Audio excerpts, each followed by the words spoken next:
بسم الله الرحمن الرحيم. الحمد لله رب العالمين، وأصلي وأسلم على نبينا محمد وعلى آله وصحبه أجمعين. وصلنا في كتاب الأربعين النووية إلى الحديث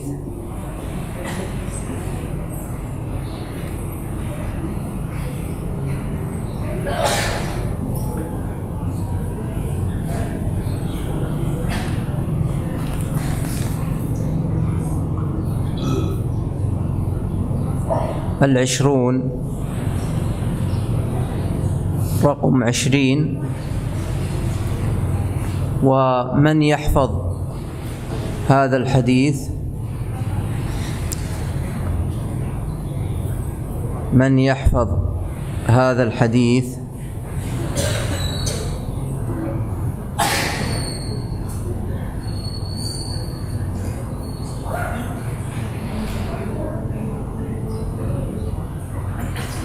أين ما اسمك؟ نوفل حفظت قبل؟ لا، حفظ قبل.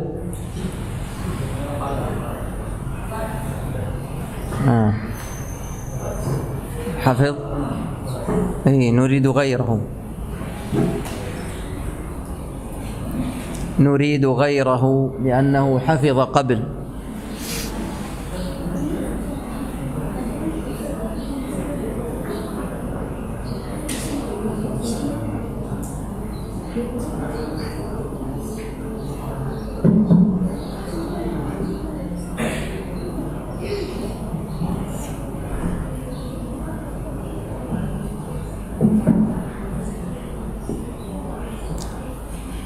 هل يوجد طالب آخر؟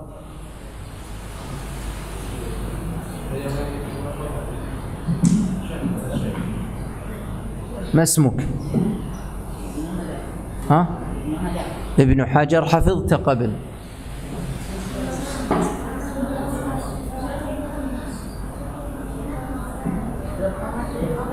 حفظت بالأمس. لا، نريد طالبا لم يحفظ. لم تحفظ؟ ما اسمك؟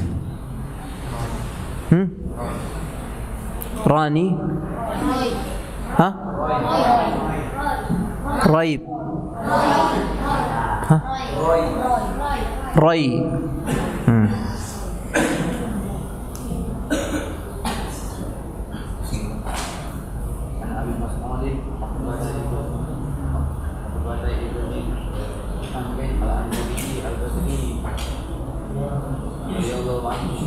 قال رسول الله صلى الله عليه وسلم: إن مما أدركنا من كلام النبوة الأولى إذا لم تستطع فاصنع ما شئت. رواه البخاري. أحسنت، بارك الله فيك.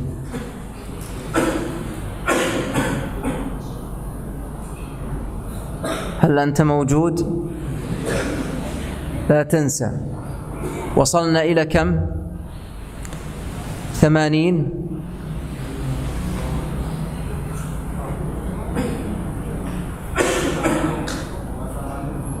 إلى كم؟ 88. طيب، بارك الله فيك. طيب، بسم الله الرحمن الرحيم. قال رحمه الله: عن أبي مسعود عقبة بن عمرو الأنصاري البدري رضي الله عنه قال: قال رسول الله صلى الله عليه وسلم: إن مما أدرك الناس من كلام النبوة الأولى إذا لم تستح فاصنع ما شئت. رواه البخاري. قوله إن مما هنا أصلها من ما، فمن هنا للتبعيض، من هنا للتبعيض، أي أن بعض الذي أدركه الناس من كلام النبوة الأولى قال: إذا لم تستحي فاصنع ما شئت. قوله هنا إذا لم تستحي، الحياء، ما هو الحياء؟ الحياء فسره بعض العلماء بأنه انفعال يحصل للإنسان عند فعل ما لا يجمله وما لا يزينه.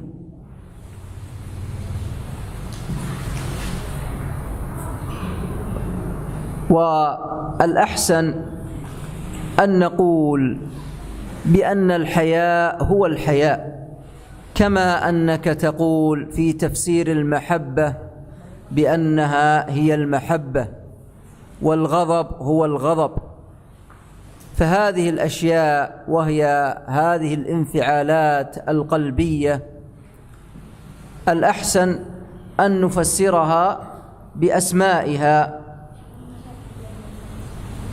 لأنك في الواقع إذا فسرت هذه الأشياء وبدأت تعرفها فإنك تزيدها جهالة، ولهذا فالأحسن أن نفسرها بأسمائها. والحياء أيها الإخوة هو خصلة في الإنسان تمنعه من الأخلاق السيئة. فإذا وجد الحياء إذا وجد الحياء في الإنسان فإن الإنسان يمتنع من الصفات السيئة. ولهذا قال النبي صلى الله عليه وسلم: الحياء شعبة من الإيمان. وقوله هنا إذا لم تستح فاصنع ما شئت، فاصنع ما شئت هنا يحتمل معنيين. قوله فاصنع ما شئت، هذه الجملة تحتمل معنيين. المعنى الأول أنه إذا لم تكن ذا حياء فسوف تصنع ما تشاء. هذا هو المعنى الأول. فيكون الأمر هنا في قوله فاصنع الأمر بمعنى الخبر، بمعنى أنك إذا لم تكن ذا حياء فسوف تصنع ما تشاء ولا تبالي. فاصنع هنا الأمر بمعنى الخبر. وأما المعنى الثاني فهو أنه إذا كان الفعل الذي تريد أن تفعله لا يستحيا منه فاصنعه ولا تبالي.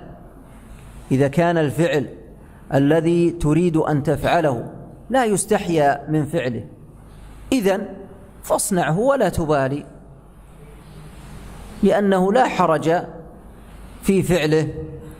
إذن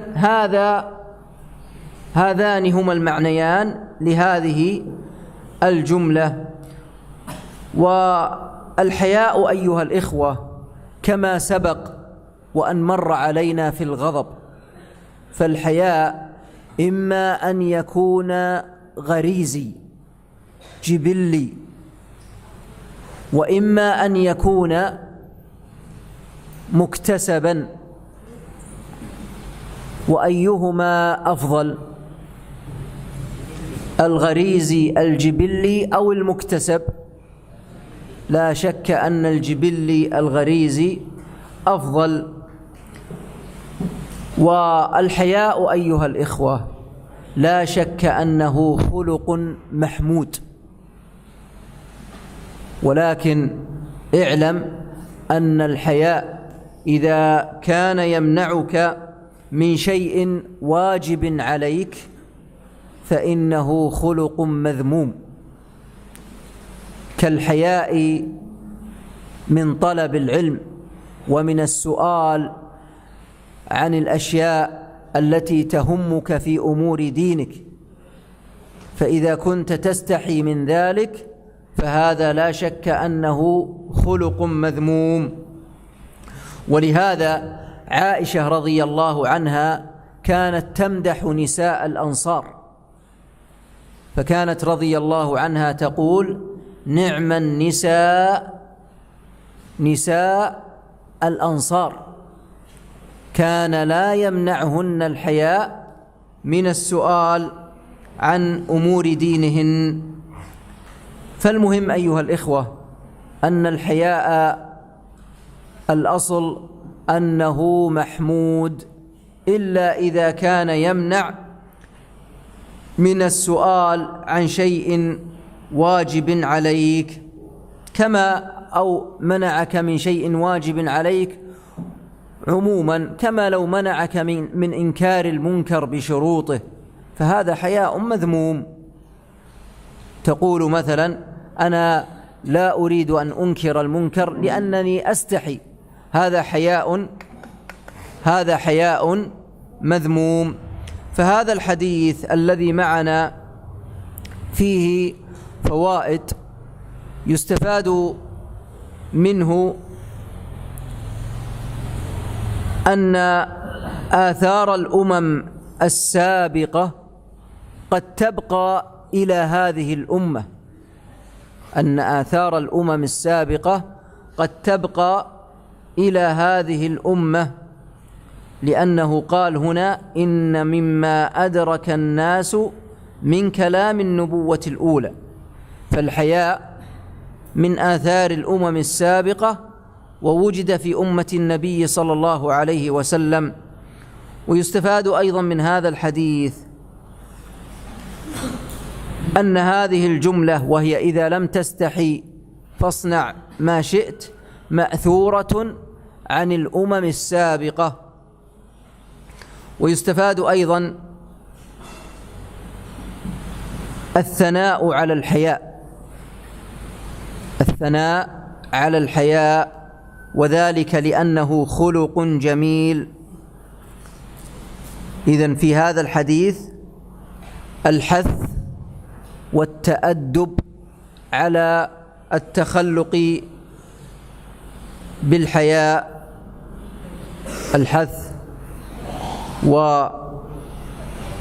الحث على الأدب والتخلق بالحياء، وذلك لأن الحياء أيها الإخوة لا يأتي إلا بخير.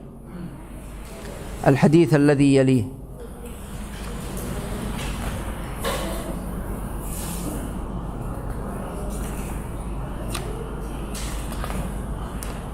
الحديث 21. من يحفظ؟ ما اسمك؟ حفظت قبل؟ لا نريد غيرك.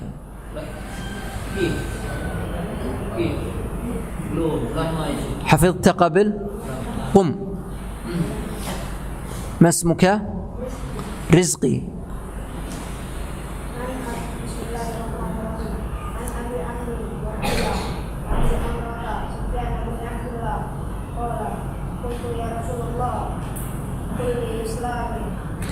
سفيان بن عبد الله الثقفي.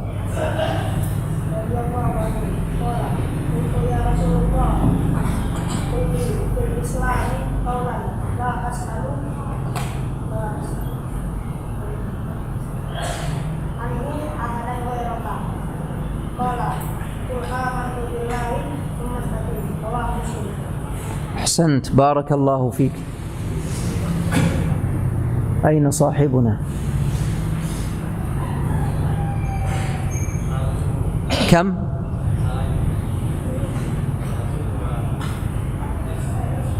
90. قال: عن أبي عمرو وقيل أبي عمرة سفيان بن عبد الله الثقفي رضي الله عنه قال: قلت يا رسول الله قل لي في الإسلام قولا لا أسأل عنه أحدا غيرك، قل لي في الإسلام أي في دين الإسلام وشريعته قولا لا أسأل عنه أحدا غيرك، أي قل لي قولا جامعا للخير، بمعنى أنه يجمع جميع معاني الإسلام، فهو يجمع الخير كله. هذا ما طلبه من النبي صلى الله عليه وسلم. قال قل آمنت بالله ثم استقم.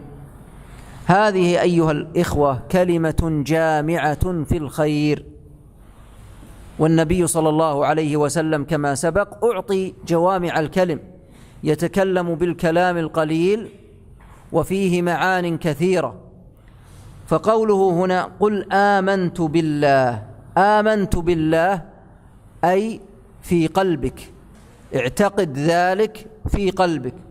ثم استقم، وهذا في الجوارح، هذا في الجوارح، في اللسان وفي اليدين وفي القدمين. رواه وفي بقية الجوارح رواه مسلم. فيستفاد هذا من هذا الحديث أن النبي صلى الله عليه وسلم أعطي جوامع الكلم، أعطي جوامع الكلم، فهو هنا عليه الصلاة والسلام جمع الدين كله بكلمتين: آمنت بالله ثم استقم. ويشهد لهذا في كتابه الكريم قوله تعالى: إن الذين قالوا ربنا الله ثم استقاموا. ويستفاد أيضا من هذا الحديث أن الإنسان ينبغي له أن يجدد إيمانه بلسانه، متذكرا ذلك بقلبه، وأن يستقيم على فعل الطاعات وينتهي عن جميع المحرمات.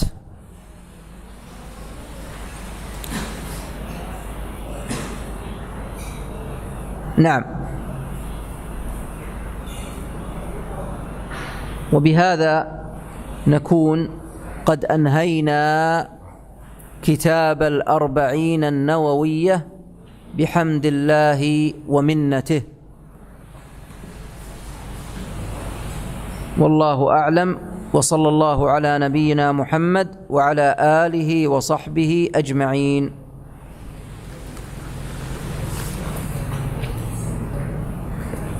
في سؤال؟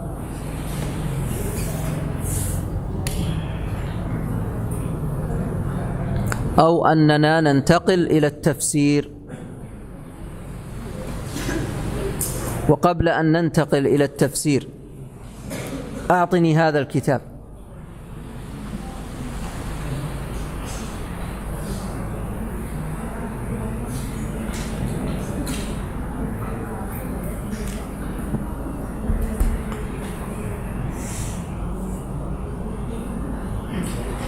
يا طلاب المتوسطة، هل منكم أحد يعرف هذا الكتاب؟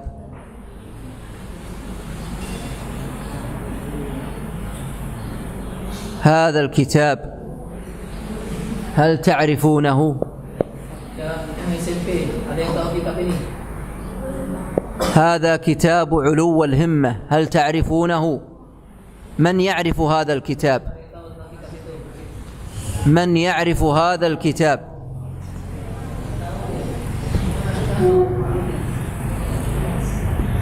من يعرف هذا الكتاب؟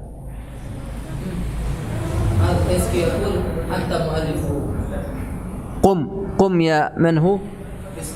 رزقي. محمد، قم يا محمد.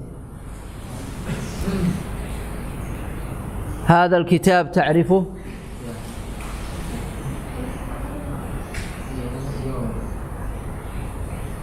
ماذا يقول؟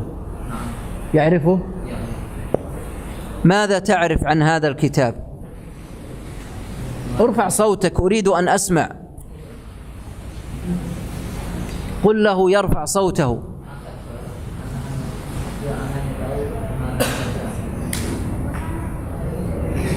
ارفع صوتك.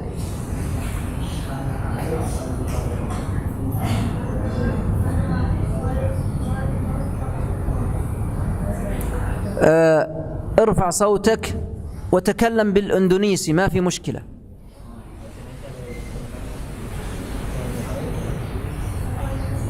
ما أسمع.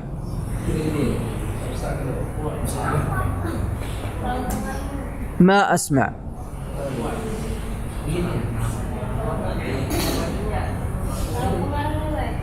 أيوة، ماذا يقول؟ طيب اسأله من هو مؤلفه.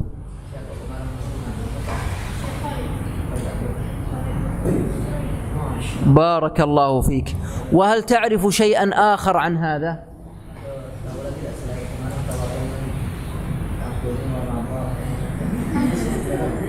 ما تعرف. طيب هل من طلاب المرحلة المتوسطة من يعرف شيئا آخر عن هذا الكتاب؟ نعم يعرف. بارك الله فيك.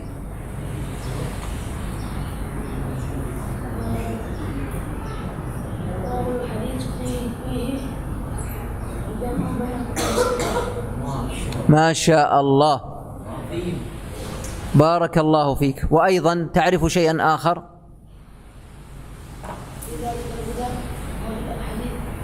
كيف؟ فيه؟ ما أسمع. ماذا يقول؟ الحديث موجود. أحسنت، بارك الله فيك. وأيضا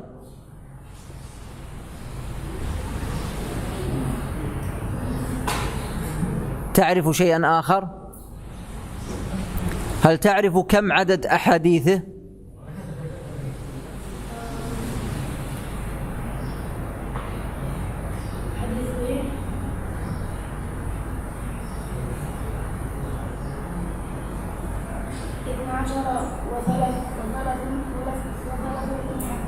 اثنا عشر وثلاثمائة. هل هذا صحيح؟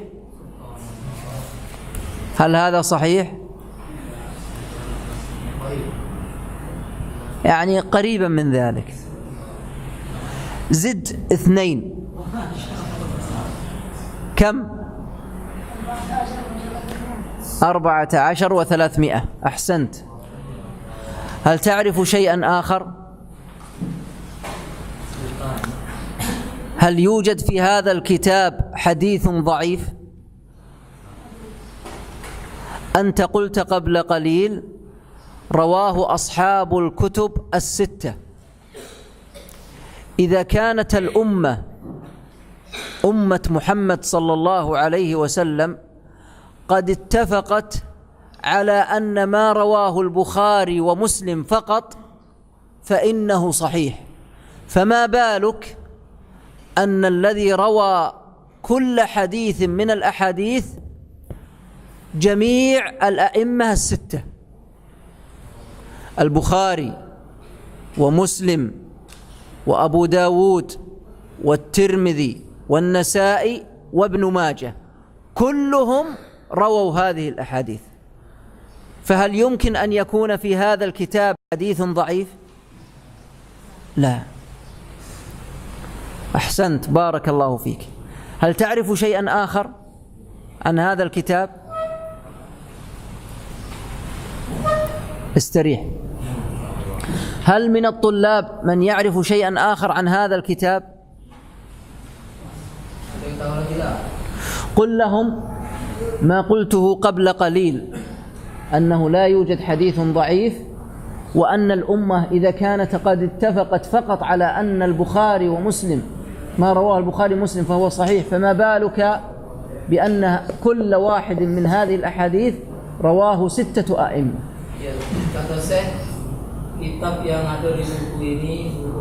تعال عندي هنا تعال. قف هنا عندي.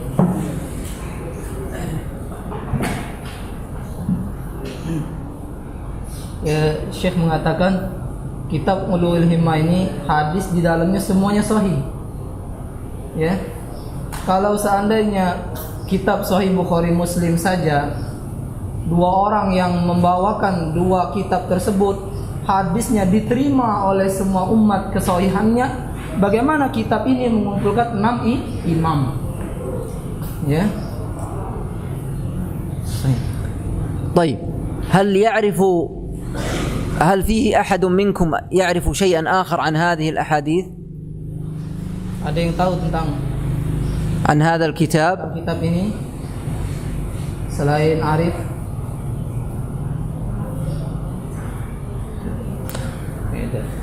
وضعت مقدمة في هذا الكتاب وبينت فيها كيف عملت فيه. قل لهم. Beliau ya menulis di muqaddimah ya, bagaimana beliau menulis kitab ini.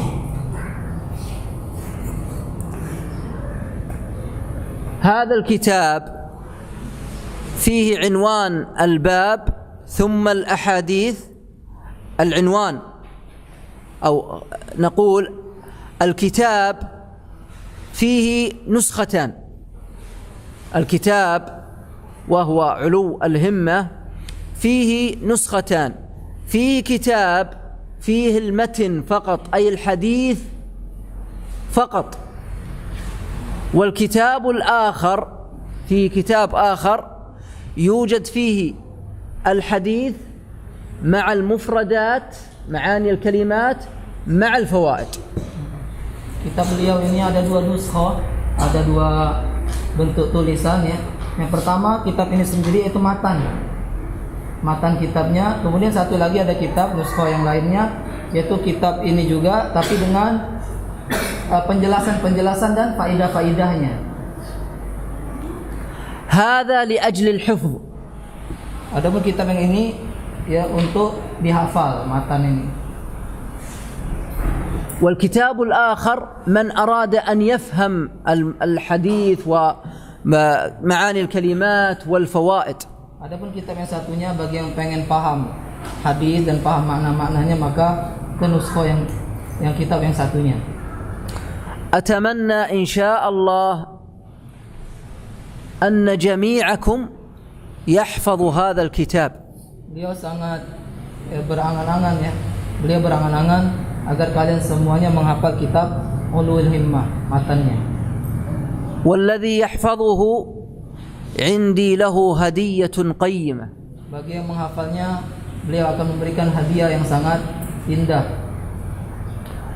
حتى ولو كنت في السعودية أريد أن أرسل الهدية لمن يحفظه وأنا هناك. Masya Allah. Walaupun beliau berada nanti di Saudi, kalau ada yang hafal, beliau kirim hadiahnya ke sini. وأنا سمعت أنه يوجد طالبان حفظوا جزءا من الأحاديث. Beliau mendengar katanya ada dua talib di sini yang hafal sebagian kitab ini. فهل هم موجودون الآن؟ Apakah keduanya ada di sini?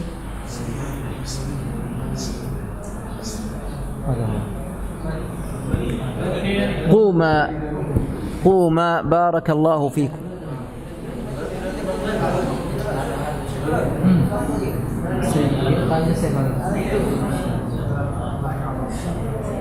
ما شاء الله. وأيضا في آخر ما شاء الله. ما اسمك؟ إيديان. Abu? ها؟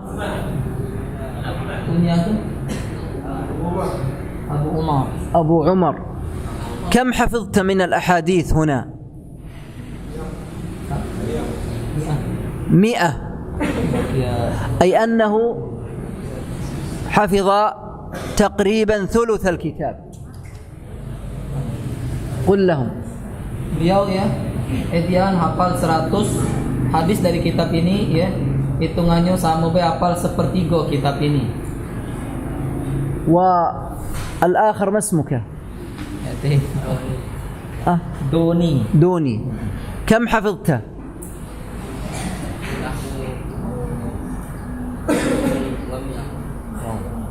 كم؟ 50 و100.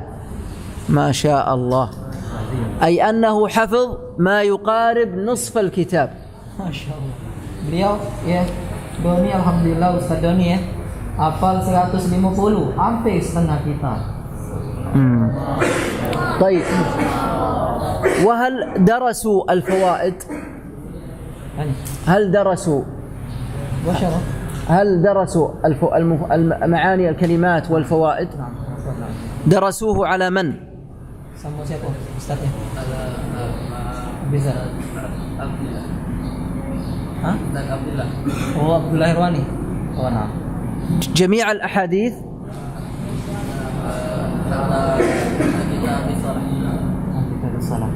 يعني كم من حديث تقريبا على الأستاذ؟ Berapa hadis kira-kira?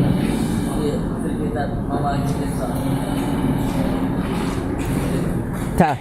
Mawakil. أين؟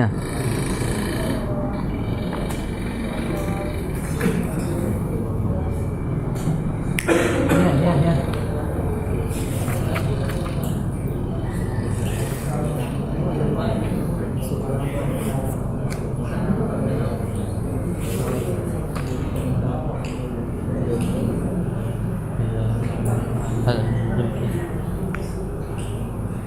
إلى هنا عند في الفصل عند الأستاذ راني عبد الله.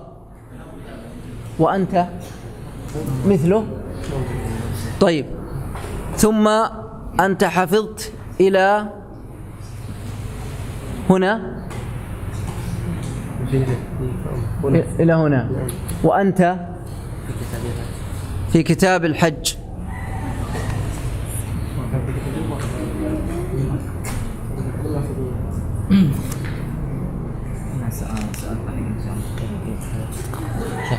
إلى هنا.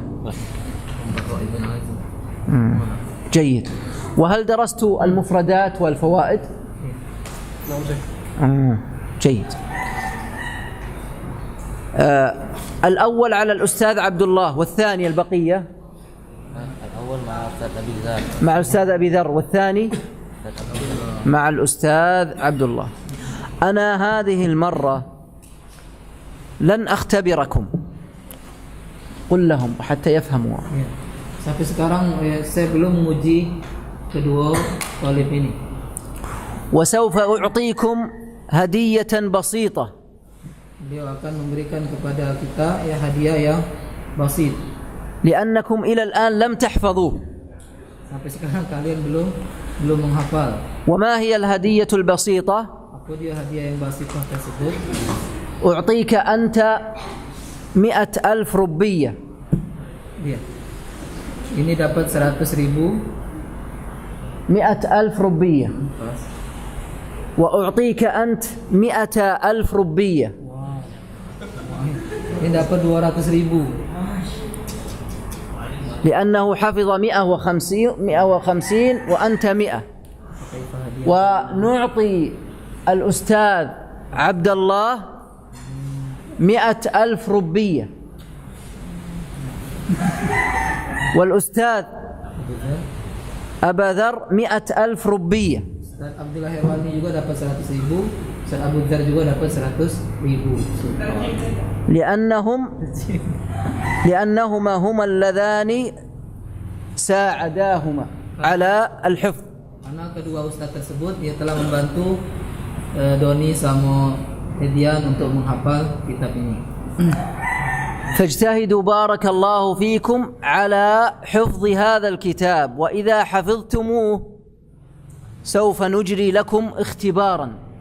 Semangatlah kalian menghafal kitab ini, semoga Allah memberkahi kalian. Jika kalian hafal nanti ya, maka beliau juga akan menguji kalian semuanya. وسوف نعطي الحافظ مع الذي يفهم الفوائد أعطيه هدية قيمة قيمة قيمة. Barang siapa yang hafal kitab ini beserta makna-maknanya, fawaid-fawaidnya, ya, maka beliau akan berikan hadiah yang bagus nian. هل يوجد أكثر من الباقوس؟ sangat bagus. قل لهم. Sangat bagus nian. Nian ada. إذا حفظت الأحاديث وفهمت الفوائد نجري لك اختبارا، وسوف أرسل لكم الأسئلة وأنا في السعودية الاختبار إن شاء الله. Jika sudah hafal ya dan sudah paham makna dan fawaid-fawaidnya, ya beliau nanti ngirim soal dari Saudi ke sini. Kalau sudah ada yang hafal. هل فهمتم؟ Paham kalau? وسوف يخرج لي أيضا كتاب آخر. Beliau akan ya launching kitab baru ya. وهو كتاب التوحيد مع شرحه. Itu kitab tauhid beserta syarahnya. وأيضا إن شاء الله إذا خرج هذا الكتاب سوف أرسله لكم. Apabila kitab ini sudah muncul nanti terbit, insyaallah beliau ngirim kepada kita semuanya. وبنفس الطريقة إذا حفظتموه مع شرحه سوف تتواصل الهدايا لكم إن شاء الله. Ya, keadaannya sama baik. Jika kita bisa menghafal kitab tauhid ini beserta syarahnya, ya, dikirim hadiah dari sana. وهذا ليس خاص فيكم أنتم بل حتى كل من يسكن في بالمبانك. Dan ini penjelasan beliau tentang kitab dan menghafal hadiah ini tidak khusus buat kita baik. Seluruh orang Palembang kalau ada yang hafal dapat juga. بل كل من يسكن في أندونيسيا. Bahkan kalau baca yang dulu seluruh Indonesia juga. إذا علمت أنه قد حفظ هذا الكتاب وأجرينا له اختبارا فسوف نعطيه هدية قيمة. Kalau beliau tahu ada yang hafal dari kitab ini, ya, dari kitab yang satunya, ya, dari penduduk Indonesia ini, beliau akan uji, kemudian baru diberikan hadiah yang tadi bagusnya. وسوف يصدر أيضا لي كتاب وهو كتاب العقيدة الواسطية إن شاء الله. Dan akan juga beliau ya meluncurkan mengeluarkan kitab baru juga selain dua kitab tadi, yaitu kitab Syarah Aqidah الواسطية. Iya. وسوف يأتيكم إن شاء الله. Kitab itu akan datang kepada kita insyaallah. وسوف نعمل له مثل ما عملنا في هذه الكتب إن شاء الله. Kita akan ya perbuat kitab Aqidah Wasithiyah itu sebagaimana kitab Ulul Himmah dan kitab Tauhid insyaallah. وأحيلكم أرجو أن ترجعوا إلى اليوتيوب، من كان عنده يوتيوب يرجع إلى القناة، إلى قناتي أنا موجودة باسمي في اليوتيوب. Ya, beliau menganjurkan kita untuk membuka internet di YouTube ya tentang channel beliau. Ya, channel ceramah beliau di YouTube. وموجود جميع الكتب موجودة مشروحة بالصوت موجودة في القناة. Ya, di channel beliau ya beliau telah menjelaskan kitab dan syarah-syarahnya di YouTube. جميع الكتب موجودة. Semua kitab ada kalau dijelaskan dan disyarah beliau. في كتاب الأصول الثلاثة، في كتاب القواعد الأربع، في كتاب كشف الشبهات، في كتاب نواقض الإسلام، في كتاب الأصول الستة، في كتاب التوحيد، جميع كتب التوحيد. Semua kitab tauhid beliau jelaskan syarahnya di sana, usul tsalatsa, qawaidul arba', kemudian kasyfus syubhat, kemudian kitab tauhid, kemudian nawaqidul Islam, dan semua kitab tauhid beliau jelaskan di YouTube. بالإضافة إلى فقه زاد المستقنع. Begitu juga ya syarah kitab Zadul Mustaqni juga ada di YouTube. موجود. بالإضافة إلى كتاب بلوغ المرام وعمدة الأحكام begitu juga Bulughul Maram, ya begitu juga Syarah Umdatul Ahkam mawjud di YouTube. بالإضافة يعني الكتب كثيرة موجودة، لو رجعتم تجدون هذه، وتجدون أيضا عبارة عن مقاطع، يوجد من أراد أن فوائد مأخوذة من الدروس على 3 دقائق دقيقتان موجودة.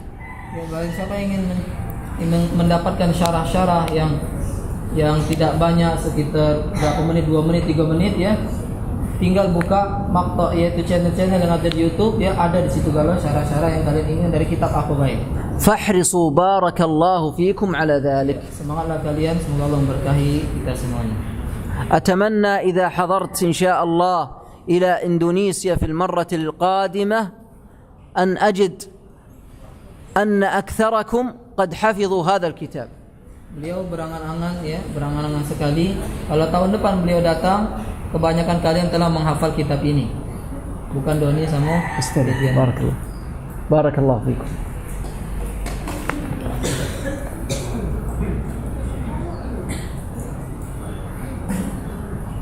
سجلوا حتى ما ننسى، لأن توزيع الجوائز إن شاء الله، توزيع الجوائز، قل لهم توزيع الجوائز إن شاء الله هذا اليوم، فسجلوا لا ننسى أن له 100 200 و100 100. Insyaallah pembagian hadiah hari ini ya 200, 100, 100, 100 berapa? 100. والاختبار إن شاء الله، الاختبار سوف يجرى هذا اليوم إن شاء الله على هذه المواد بعد صلاة الجمعة. Adapun ujian buat kita yang belajar sama Syekh ya, hari ini juga semua madah yang dipelajari akan diujikan setelah salat Jumat. والحفل الختامي إن شاء الله سيكون بعد صلاة المغرب. Ya, untuk penutupan insyaallah pada salat Maghrib. توزع الجوائز تعلن النتائج وتوزع الجوائز. Itu akan dibagikan hadiah dan diumumkan, تعلن النتائج وتوزع الجوائز. ya, akan diumumkan siapa yang menang dan dibagikan hadiahnya setelah Maghrib. نعم. في سؤال أو نقرأ في التفسير؟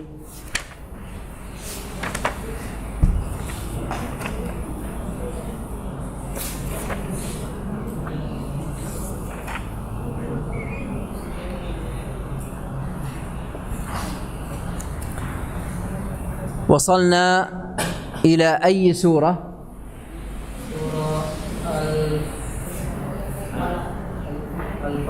الفلق. من الطلاب يقرأ سورة الفلق؟ ما اسمك؟ حنيف. سبق وأن أنا أعرف حنيف، مر علي اسمه. طيب اقرأ. ارفع صوتك، ارفع صوتك. أعوذ بالله من الشيطان الرجيم. بسم الله الرحمن الرحيم. قل أعوذ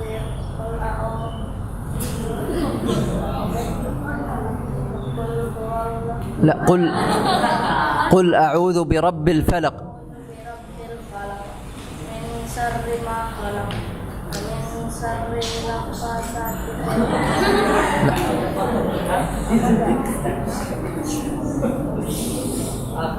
ومن شر غاسق شر غاسق إذا وقب ومن شر النفاثات في العقد ومن شر حاسد إذا حسد. أحسنت، بارك الله فيك. أعد مرة ثانية. بسم الله الرحمن الرحيم. قل أعوذ برب الفلق من شر ما خلق ومن شر النفاثات ومن شر غاسق.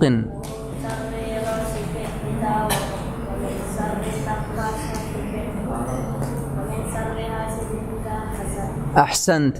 طيب هل تستطيع أن تقول أنت الآن، قل له أنت الآن تقول النفاسات.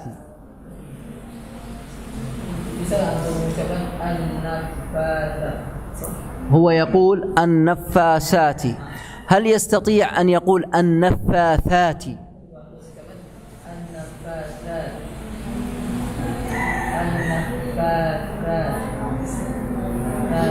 شوف، ليس النفاسات، النفاثات، ث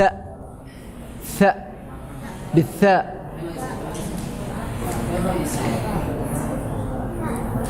النفاثات. نعم. عارف، قم يا عارف، قل النفاثات. نعم، ارفع صوتك، اقرأ سورة الفلق وارفع صوتك. أعوذ بالله من الشيطان الرجيم. بسم الله الرحمن الرحيم.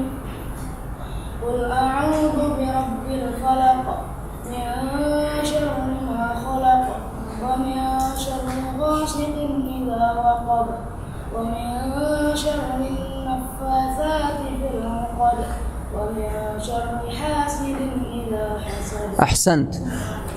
ومن شر النفاثات وليس النفاسات، من شر النفاثات في العقد. بارك الله فيك. 5000. طيب، يقول الله عز وجل: بسم الله الرحمن الرحيم، قل أعوذ برب الفلق. قوله هنا بسم الله الرحمن الرحيم سبق الكلام عليها في سورة الفاتحة. وقوله قل هنا أي قل يا محمد، قل يا محمد، وهو رسول الله صلى الله عليه وسلم. وقوله أعوذ مرت علينا أي ألتجئ وأعتصم. أعوذ أي ألتجئ وأعتصم برب، وهذه مرت علينا. الفلق، ما هو الفلق؟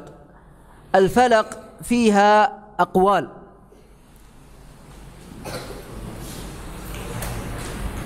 فقال بعض العلماء إن الفلق هو الصبح، هو الصبح. ومنه قوله تعالى: فالق الإصباح، فالق الإصباح.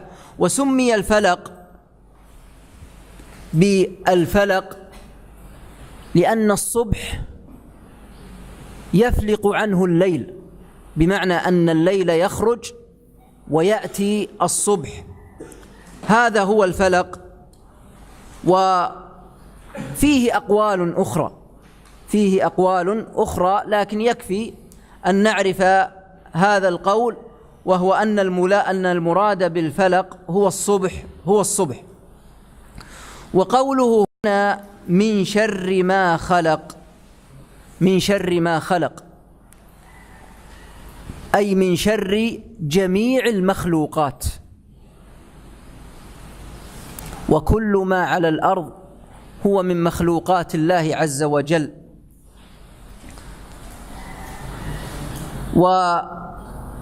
وهنا من شر ما خلق يدخل في ذلك أيضا النفس، يدخل في ذلك نفس الإنسان، وذلك لأن النفس أمارة بالسوء.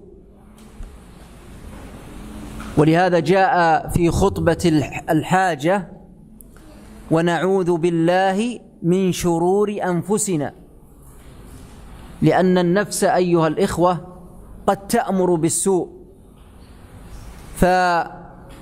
فيدخل هذا في شر ما خلق الله عز وجل. وليعلم أيها الإخوة أن الشر لا يسند إلى الله عز وجل، فهنا قال من شر ما خلق، فالشر لا يسند إلى خلق الله عز وجل، وإنما هو يسند إلى المخلوق، أي أن الشر مضاف إلى المخلوق. وأما خلق الله عز وجل فكله خير لا شر فيه بأي وجه من الوجوه، ففعل الله عز وجل كله خير، وذلك لأن الشر أيها الإخوة لا يدخل في ذات الله عز وجل ولا في صفاته ولا في أفعاله ولا في أحكامه، فالله عز وجل في ذاته وفي أسمائه وفي صفاته وفي أحكامه وفي أفعاله كله خير سبحانه وتعالى. وعلى هذا فالشر لا يضاف إلى خلق الرب سبحانه وتعالى، وإنما يضاف إلى المخلوق. ولهذا انظر في سورة الجن ماذا قال الله عز وجل في سورة الجن؟ قال عن الجن، انظر إلى أدب الجن، قال وأنا لا ندري أشر أريد بمن في الأرض أم أراد بهم ربهم رشدا. لما قال أو أراد أن يتكلم عن الرشد، قال أضافه إلى الرب، أم أراد بهم ربهم رشدا. ولما أراد أن يتكلم عن الشر قال وأنا لا ندري أشر أريد، أتى بإيش؟ أريد، لم يقل أراد الله عز وجل بهم الشر، وإنما قال أريد بمن في الأرض. ولهذا فالشر لا يضاف إلى الله عز وجل، بل إنه يسند إلى المخلوق، وأما فعل الرب فكله خير. ثم قال من شر ما خلق،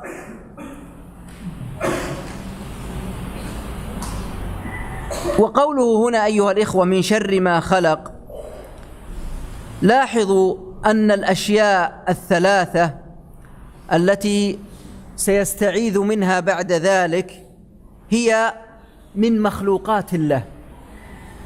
سوف يستعيذ بعد ذلك من النفاثات، وأيضا سوف يستعيذ من ثلاثة مخلوقات: من شر الليل، من شر الليل، ومن شر النفاثات، ومن شر حاسد. هذه المخلوقات أيها الإخوة الثلاثة هي داخلة في قوله تعالى من شر ما خلق، ولكنه خصصها بعد ذلك. لماذا؟ لأن الشر الذي يكون فيها والبلاء الذي يكون فيها خفيا لا يرى، وإنما هو خفي، ولذلك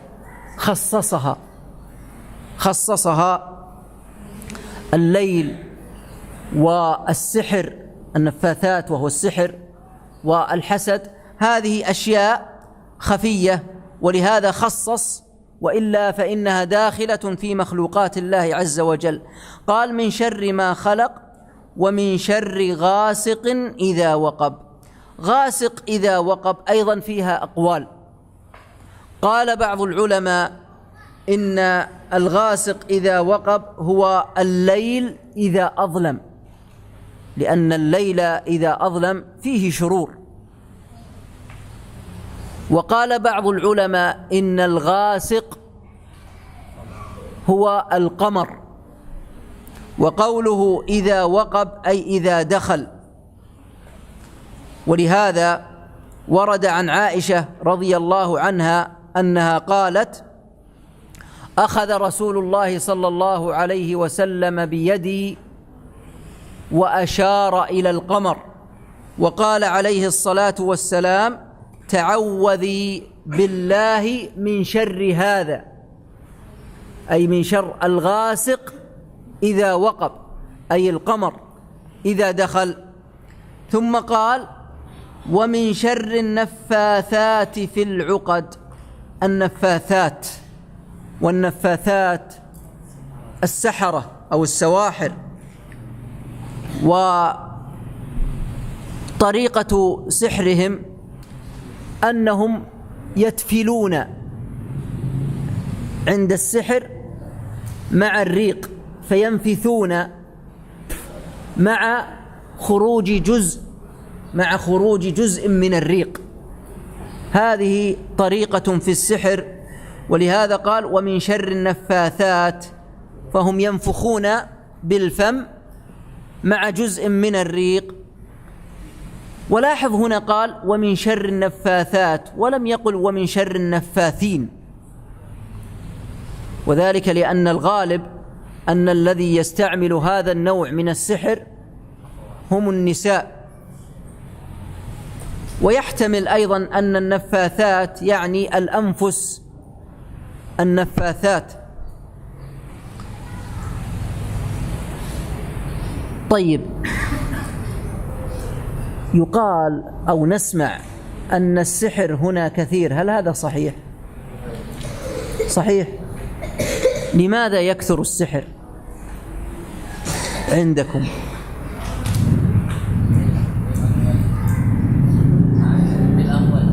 ها؟ للأموال. طيب، ألا يعلمون أن السحر محرم، بل إنه من كبائر الذنوب؟ بعضهم يعتقد أن العلم عندهم أن العلم السحر عندهم ينقسم إلى قسمين: الأبيض والأسود. الأبيض والأسود، ما الفرق بينهما؟ يظنون أن الأبيض هذا يجوز وهذا من الله، والأسود من الشيطان. والأسود من الشيطان. طيب، وما هو السحر الأبيض؟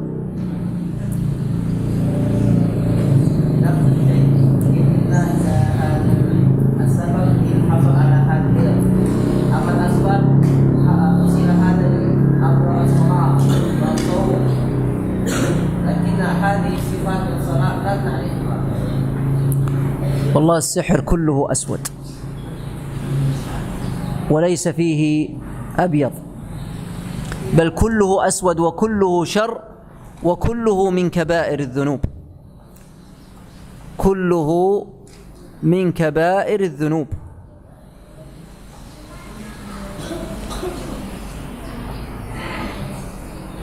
طيب، نقف على هذا لأنه سيأتي: ومن شر حاسد إذا حسد، وفيها كلام. في سؤال؟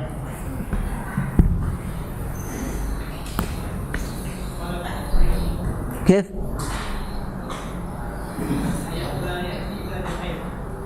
ايش؟ الحياء لا يأتي إلا بخير. نعم.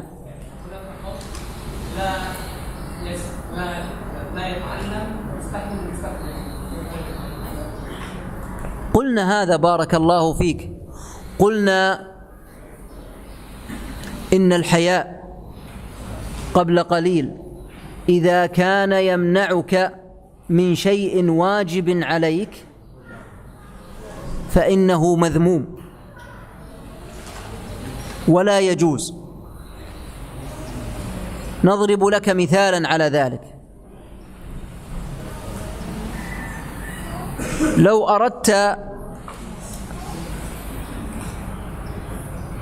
لو أردت أن تسأل عن شيء يخصك في أمر دينك وأنت تجهله وعجزت أن تسأل حياء وخجلا، فهذا الحياء مذموم، بل يجب عليك أن تسأل، لأن هذا أمر يخص دينك. فمثلا رجل أصابته جنابة ولا يعرف طريقة الغسل ويخجل أن يسأل، نقول هذا الحياء مذموم، يجب عليك أن تسأل. ولهذا علي بن أبي طالب رضي الله عنه يقول: كنت رجلا مذاء. مذاء يعني أنه يخرج من ذكره المذي بكثرة،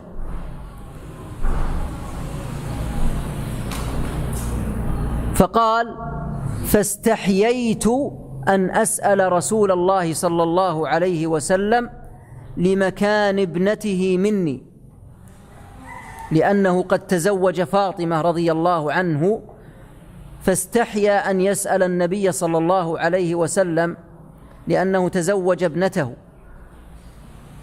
لكن هذا الحياء لم يمنعه من السؤال. فماذا قال؟ فأمرت المقداد، والمقداد مولى لعلي رضي الله عنه، قال: فأمرت المقداد أن يسأل النبي صلى الله عليه وسلم. قال: فسأله فقال له: قل له يغسل ذكره ويتوضأ. هل تفهم كلامي؟ فالحياء إذا كان يمنعك من السؤال عن أمر واجب عليك فهذا مذموم ولا تستطيع أن تتعلم. كذلك الحياء إذا كان يمنعك من إنكار المنكر، رأيت رجلا وتقول أستحي أن أنكر عليه، فهذا حياء مذموم، يجب عليك أن تنكر عليه طبعا بالطرق المشروعة. نعم، أفهمت؟ ذكرنا هذا قبل قليل، ذكرنا هذا في الشرح، ارجع إلى الشرح، كل ما تسأل عنه ذكرناه. في سؤال؟